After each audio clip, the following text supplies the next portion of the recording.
जानते हैं वक्त का सुपर पावर, जिसके पास पेट्रोल मिसाइल की कोई कमी नहीं, जो पूरी दुनिया में दादागिरी करने में मशहूर है।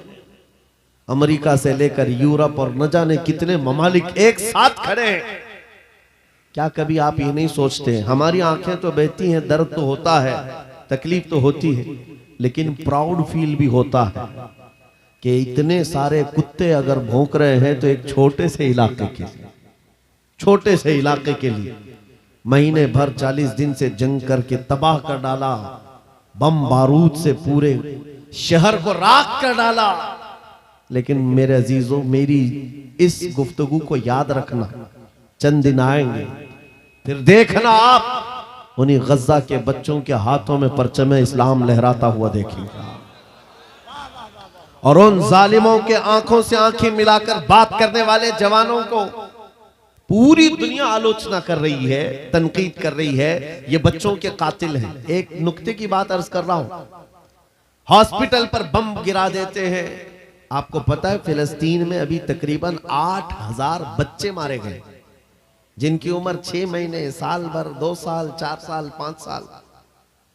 बच्चों को कोई भी निजाम से ताल्लुक रखने वाला हो, रहम की नजर से देखता, किसी भी धर्म वाला हो, लेकिन ये जालिम क्यों बच्चों को मार रहे हैं पता है?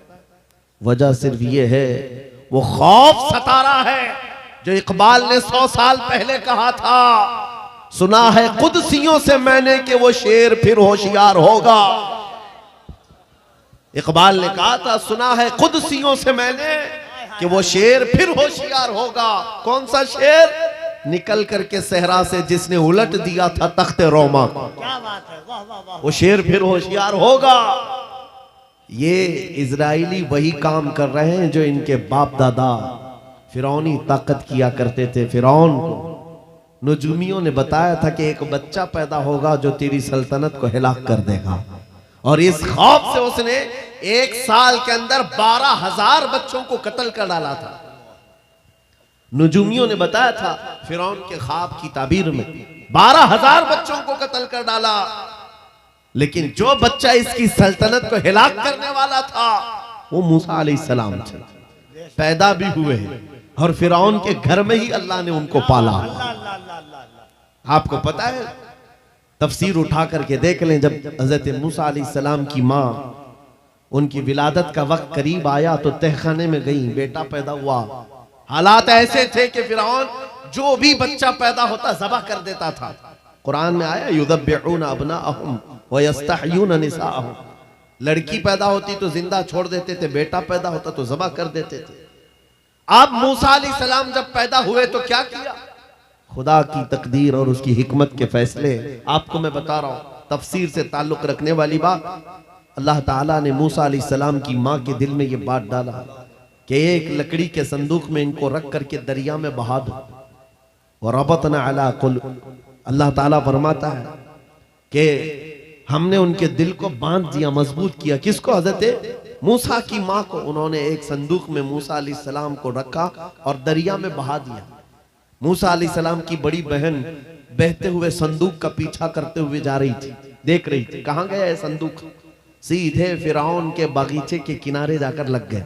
फिरौन की औलाद नहीं थी, फिरौन की बीवी वो बागीचे में टहलने आई थी, देखा एक संदूक आकर लगा है, गुलाब जैसा हसीन बच्चा है, उठा लिया, प्यार किया और लेकर के आई। फिरौन से कहने लगी कि हम इसको अपना बेटा क्यों ना बना ले। पहले फिरौन तो डरा कि कहीं वो मेरी सल्तनत को हिलाक करने वाला बच्चा ये तो नहीं है।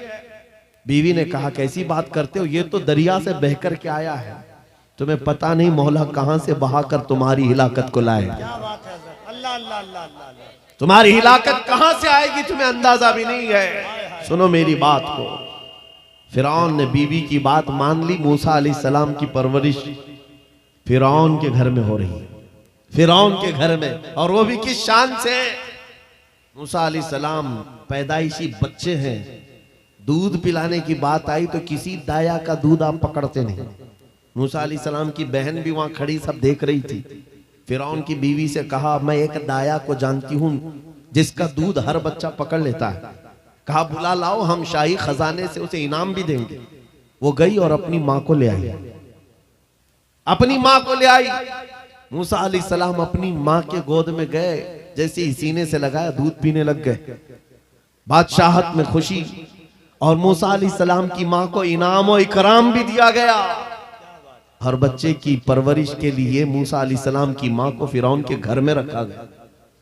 तुम्हें पता है रब तबारक व तआला की हिकमत के फैसले, वमकरू वमकरल्लाह वल्लाहु खैरुल माकिरीन। मेरा रब फरमाता है काफिर मंसूबा बनाते हैं और अल्लाह खुफिया तदबीर करता है, और रब की खुफिया तदबीर गालिब आती है।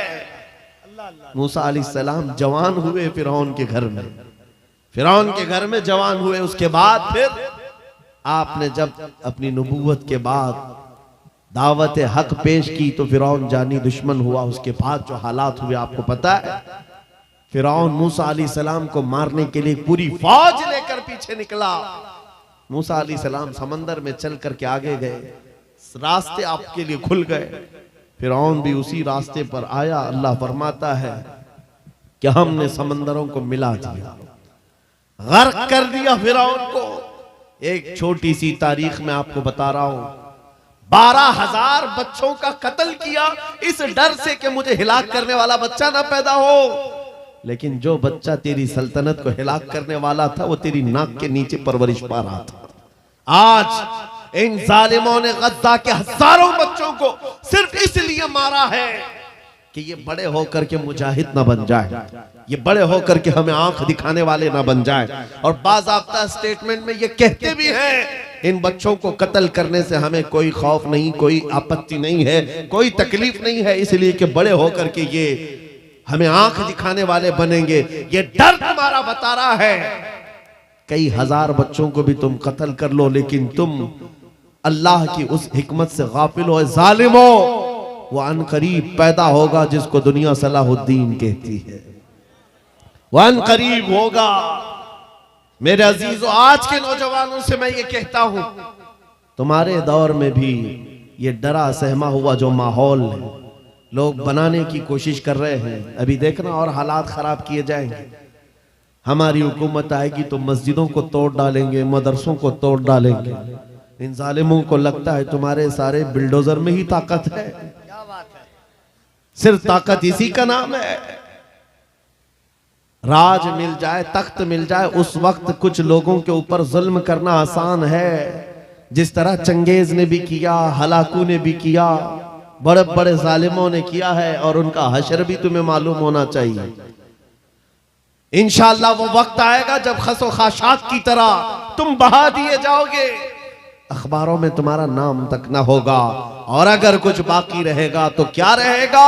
न घबराओ मुसलमानों, अभी खुदा की शान बाकी है, अभी इस्लाम जिंदा है, कुरान बाकी है।